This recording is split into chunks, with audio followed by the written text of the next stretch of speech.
Hello everyone, good morning. So నిన్న market 2% అలా పెరిగింది కదా. నిఫ్టీ 50 2% ఉంది, మిడ్ క్యాప్ 2% ఉంది, అండ్ స్మాల్ క్యాప్ 2.6% ఉంది. సో దాని తాలూకు అనమాట మన పోర్ట్ఫోలియో 2.17% రిటర్న్ వచ్చింది. అంటే బాగా ఎగ్జైటెడ్ ఉన్నా అనమాట.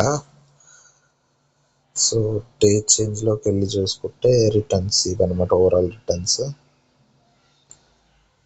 డే చేంజ్లోకి వెళ్ళి చూసుకుంటే ప్రతిదీ ఓకే, ఫ్లెక్సీ క్యాప్ లేదా ఫ్లెక్సీ క్యాప్ 1.86% ఉంది, అండ్ మిగతా అన్ని 2% పైనే ఉన్నాయి. స్మాల్ క్యాప్ హైయెస్ట్గా 2.61% ఉంది, అండ్ మల్టీ అసెట్ ఫండ్ లేట్గా అప్డేట్ అవుతుంది అరౌండ్ 10కి. సో దీని చేంజ్ మీరు 1 డే డిలేలో చూస్తారు. యాజ్ ఆఫ్ నో మన పోర్ట్ఫోలియో ఇదనమాట. సో అన్ని నెంబర్స్ ఒక్కసారిగా ఇంప్రూవ్ అయిపోయినాయి. ఇట్లాంటిది సోమవారం కూడా ఇంకో రన్ వస్తే పోర్ట్ఫోలియో ఒక 3 to 4% ప్రాఫిట్లో ఉంటుంది. చూద్దాం ఏమవుతుందో.